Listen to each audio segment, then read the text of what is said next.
أنا امرأة في الأربعين من عمري، أحمل قلبا يريد أن يحب، وروحا تتوق للحنان. كنت متزوجة من رجل، للأسف، لم يعرف يوما كيف يكون زوجا بالمعنى الحقيقي. كان كتلة من الجليد في علاقتنا الحميمة، لا يشعر ولا يحس ولا يبالي إلا بنفسه ولحظته الخاصة. كان يمارس العلاقة كأنها واجب يخلص منه بسرعة، ثم يدير لي ظهره مباشرة، وكأني لم أكن موجودة. لا كلمة حلوة، ولا لمسة حانية، ولا حتى نظرة شكر أو امتنان. كنت أشعر أنني مجرد أداة لقضاء شهوته، ثم أرمى جانباً كمنديل مستعمل. والله يا جماعة، أنا مش ضد المتعة الزوجية، بالعكس، هي ركن أساسي في حياتنا. لكن الرومانسية والاحتواء والمشاعر الحقيقية هي اللي بتخلي لي الحياة حلوة. كنت أحلم بحضن دافئ، بكلمة بحبك تخرج من القلب، بلمسة حانية قبل وبعد العلاقة. لكن مع جوزي كان كل شيء آلياً باردة من طرف واحد. كان يهمه هو بس يخلص وياخد حقه، أما أنا فمكاني مطبخ وبيت وخلاص. المشكلة الكبرى اللي خلتني أكرهه وأطلب الطلاق منه هي طريقة تعامله بعد العلاقة مباشرة.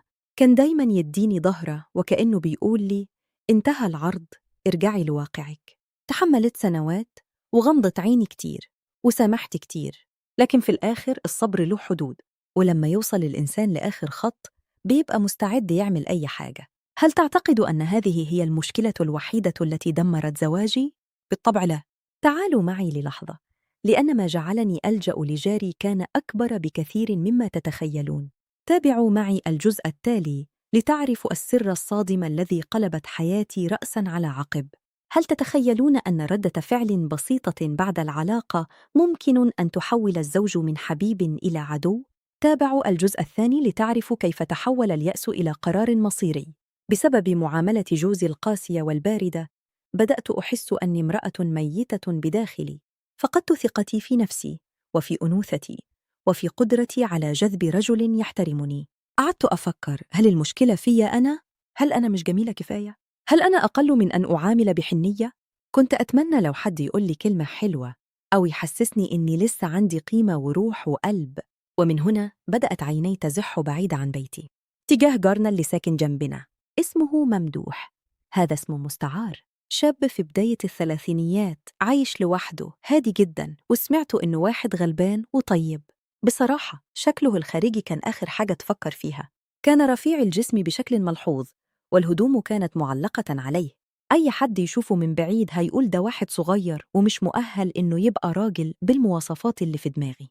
كنت دايماً بشوفه في طلعاته ونزلاته بكلثوم البيضة اللي بتخلي تفاصيل جسده باينة، خصوصاً قدامه. وكنت دايماً أتضايق وأقول في نفسي: يا ريت جوزي كان مهتم بنفسيته شوية.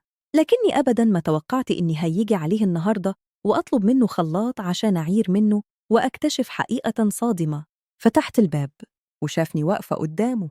في ثواني نظرتي حطيت في منطقة حساسة جداً من جسمه بسبب لبسه الخفيف، وصدمت تماماً، مش قادرة أصدق عيني.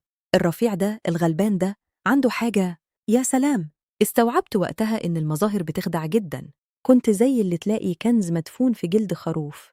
هنا بدأت تتغير حساباتي تماماً، وغرق في بحر من التفكير المجنون. المظهر الخارجي خدعني تماماً، لكن ما رأيته تحت الملابس كان صدمة حقيقية. هل سأستطيع المقاومة؟ وماذا سأفعل بعد أن دخلت بيته؟ الإجابة في الجزء الثالث المثير. دخلت بيته بحجة أخذ الخلاط، لكن عيني كانت عمالة تيجي وتيجي على المكان اللي خلاني أفقد صوابي. أنا مش ببالغ يا جماعة، الراجل ده كان رفيع زي العود، وأي هدوم بتلبسه تبقى واسعة عليه. لكن الشيء اللي اكتشفته واخد حيز كبير جدا، يمكن أكتر من نص جسمه الضعيف. حسيت إن الدنيا اتجننت، زي الناس اللي تلاقي صاعق كهرباء قدامها. وقتها ملكيش دعوة بجوزي ولا بأي حاجة. العقل بيطير والقلب بيدق أسرع من أي وقت مضى. طلبت منه الخلاط، مسكه وجاب لي، بس أنا كنت واقفة مكاني ماني قادرة أتحرك. النظر مبقاش في إيده. أعترف لكم بالحقيقة، أنا اللي بدأت أتكلم معاه في موضوع تاني خالص. قلت له بطريقة غير مباشرة: ممدوح، أنا بتعذب في بيتي وجوزي مش حاسس بيا. أنت عارف يعني إيه تكوني ست وكل اللي نفسك فيه دفعة حنية واهتمام؟ كان خائف ومرتبك، بس العيون بتفضح الإنسان. شفت في عينه شفقة وفيها رغبة ما كانش عارف يخبيها رغم هدوءه. وبصراحة أنا مش ندمانة على اللي حصل بعد كده. طلبت منه العلاقة ووافق. دخلت في حتة حسيت إني فيها ملكة فوق العرش. يا ساتر يا ستار.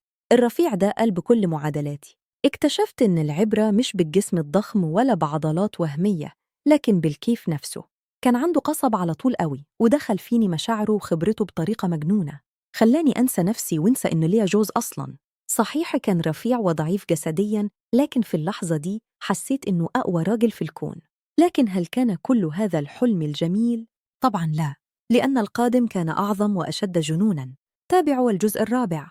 اكتشفت سر جاري المدمر، لكن هل كنت أعرف أن جوزي سيكتشف كل شيء؟ وماذا سيحدث لي مع رجلين مختلفين تماماً؟ الجزء الرابع هيكشف الحقيقة الكاملة. والله يا جماعة، الجلسة مع ممدوح كانت حاجة فوق الوصف، وكان في إحساس رهيب بالمتعة والخيانة في نفس الوقت. أول مرة أحس إن العلاقة الزوجية ممكن تكون حلوة كده بجد، رومانسية بس جامدة، هادية بس هائجة. ممدوح عارف ياخدني لفوق، خلاني أشعر بقيمتي كأنثى. ومع كل مرة كنت بروح له كنت بحس إني برتقي، وبالعكس جوزي كان بينزلني تحت تحت. المضحك المبكي إن ممدوح ده كان أرفع من جوزي في الأداء الجنسي رغم نحافته وضعفه البدني. يمكن ده كان أكبر درس في حياتي. الراجل مش بعضلات وضخامة، الراجل في العقلية والذوق واللي بيقدمه لمراته في اللحظة الحميمة. كنت بحس إن جوزي بيعملها بسرعة ومش مهتم إني أخلص أنا الأول. لكن مع ممدوح كان البداية والنهاية ليا أنا. ما كنتش فاهمة قبل كده إن الطبطبة والكلام الحلو والأمان والاحتواء كل دول جزء أساسي من المتعة. وممدوح كان أستاذ في المجال ده رغم رزانته.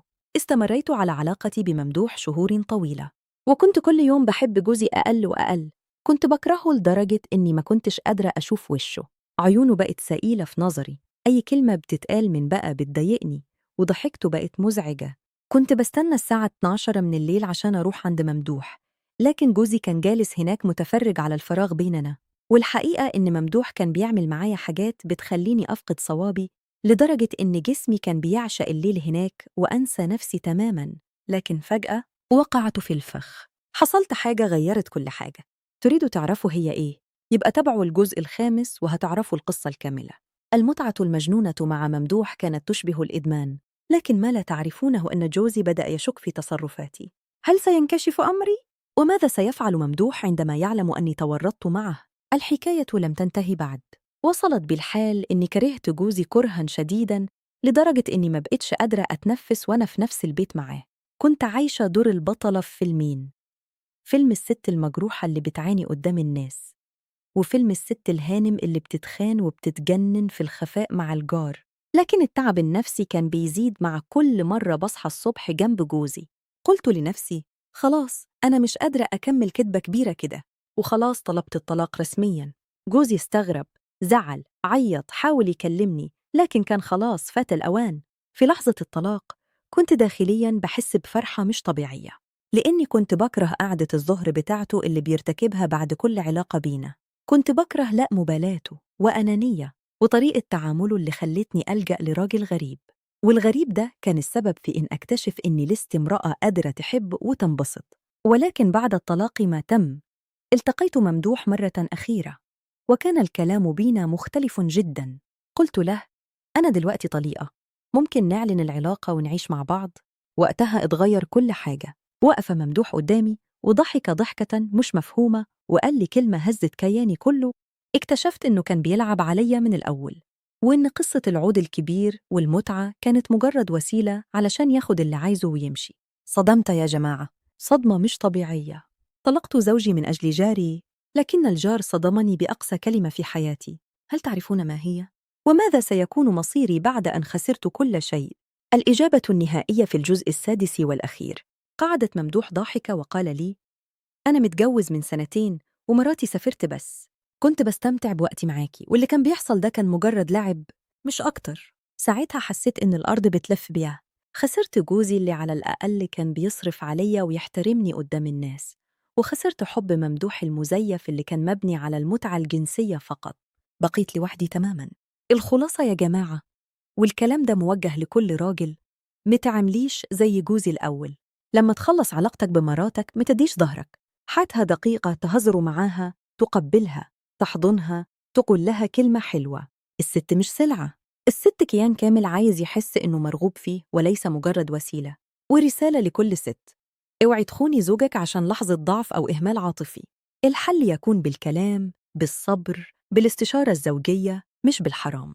الحرام بيبقى متعة زائفة ونتيجته ألم شديد. أنا النهاردة نادمة إني طلقت جوزي، لكني كمان كنت نادمة إني عشت معاه في جفاء. فراقنا كان لازم يحصل عشان كل واحد يراجع نفسه. أما ممدوح فساب المنطقة كلها ومحدش عارف أخباره تاني. أنا بقيت لوحدي بشارككم قصتي عشان تكون عبرة. إلى كل زوج حن على مراتك قبل ما تلاقيها براحتها في حضن غيرك. والسلام عليكم. خطاف النهاية: هل تعلمت الدرس؟ إذا كنت زوجاً فلا تكن سبباً في هدم بيتك بإهمالك. وإذا كنت زوجة فالحوار هو الحل وليس الخيانة. شارك القصة مع من تحب لتوعيتهم، وانتظر قصصاً جديدة في قناة حكايات واقعية قريباً.